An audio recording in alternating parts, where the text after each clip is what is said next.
오늘 우리가 함께 묵상할 말씀은 시편 21편 1절에서 7절까지의 말씀입니다.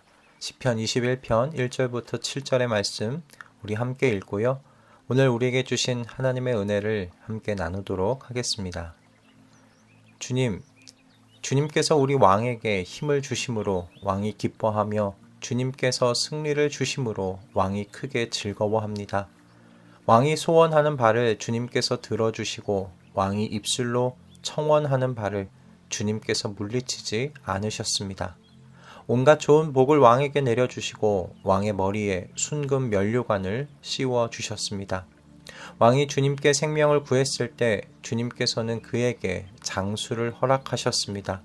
오래오래 살도록 긴긴 날을 그에게 허락하셨습니다.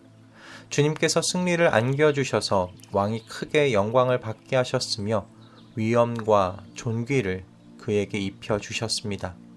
주님께서 영원한 복을 왕에게 내려주시고 주님께서 그와 함께 계시니 왕의 기쁨이 넘칩니다.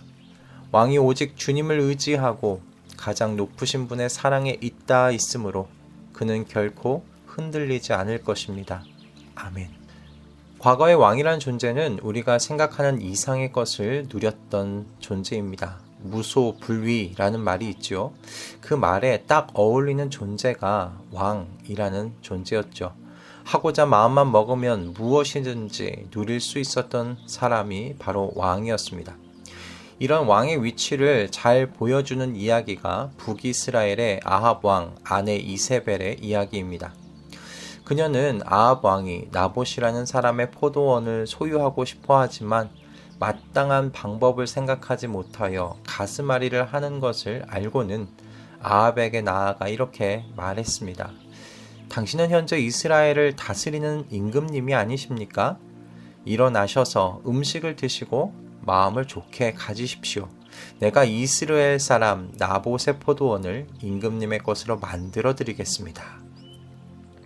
이세벨의 말 속에는 왕이라는 위치에 있는 사람이 못할 것이 무엇이 있느냐는 그녀의 생각이 잘 담겨 있습니다. 왕은 마음 먹으면 모든 것을 소유할 수 있는 사람이 아니냐라는 거예요. 그러니 왜 이런 일로 가스마리를 하고 있는지 그것을 의아해하고 있는 것이 지금 이세벨의 말입니다. 그렇기에 왕이라는 이런 존재, 이 존재만큼 감사라는 말에서 거리가 먼 사람도 존재도 없었을 것 같습니다. 태어날 때부터 모든 것을 누릴 수 있는 존재라면 그에게는 사실 모든 것이 당연한 것이었을 겁니다. 저는 그래서 오늘 이 시편의 본문이 특별하다 생각하게 되었어요. 오늘 시편 21편은 이 시편과 어떤 의미에서는 짝을 이루는 시편입니다. 시편 20편이 하나님께 전쟁에 나가는 왕의 승리를 구하는 시편이었다면 시편 21편은 왕에게 승리를 주신 그 하나님께 감사를 드리는 내용으로 시작하고 있는 시편이기 때문입니다. 왕이 승리를 얻는 이유는 하나님께서 왕에게 힘을 주셨기 때문이라고 이야기하고 있습니다. 왕의 머리 위에 그 위에 있는 면류관은 하나님께서 씌워주신 것이라고 이야기하고 있어요. 즉 왕이 영광과 명예를 가지고 그 왕위를 유지할 수 있는 단 한 가지 이유가 오직 하나님 때문이다 라는 그 고백이라는 거죠. 그래서 다윗은 어떤 왕이라도 흔들리지 않는 삶을 누리는 길은 바로 이 여호와 하나님을 의지하면서 그분의 인자하심과 그분의 사랑 속에서 살아가는 것이라고 7절에서 노래합니다.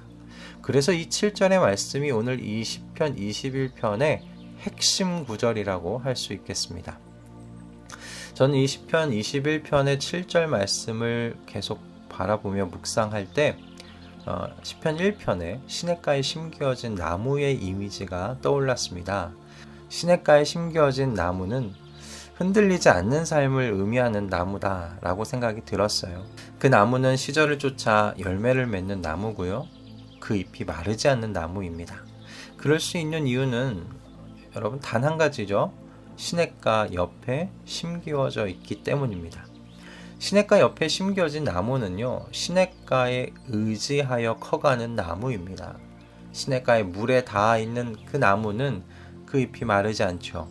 이 이미지는 하나님과 성도의 관계를 우리에게 생각해 보게 해줍니다. 성도의 흔들리지 않는 삶은 하나님을 의지하면서 하나님께 붙어 있을 때 가능하다라는 것을 우리는 한없이 묵상하게 됩니다. 하나님의 사랑과 그 인자하심에 연결되어 있을 때 비로소 사람은 흔들리지 않고 살아갈 수 있다라는 것입니다. 시편 1편을 보면 흔들리는 삶을 사는 사람들이 있습니다. 바로 자기 자신이 왕 노릇하면서 살아가는 사람들입니다. 시냇가와는 상관없는 삶을 사는 사람들, 바로 그 사람들을 시편 1편에서는 바람에 날리는 겨에 비유하는 것을 보게 되죠. 바람에 날리는 겨를 여러분 한번 생각해 보십시오. 바람이 동에서 서로 불면 동에서 서로 날아가고 서에서 동으로 불면 동에서 서로 날아가는 것이 겨의 운명입니다. 그리고 그것이 내 자신이 왕노릇하며 사는 사람들의 운명이다.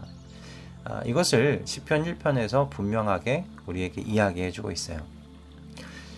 여러분, 예수님께서 요한복음 15장에서 포도나무 가지에 대하여 비유하신 것을 우리 잘 알고 있습니다. 하나님이신 예수님은 자신을 포도나무에 비유하셨죠. 그리고 성도는 그 포도나무에 붙어있는 가지로 말씀하셨어요. 그래서 예수님은 우리가 열매를 맺으려면 포도나무에 붙어 있어야 한다고 말씀하십니다.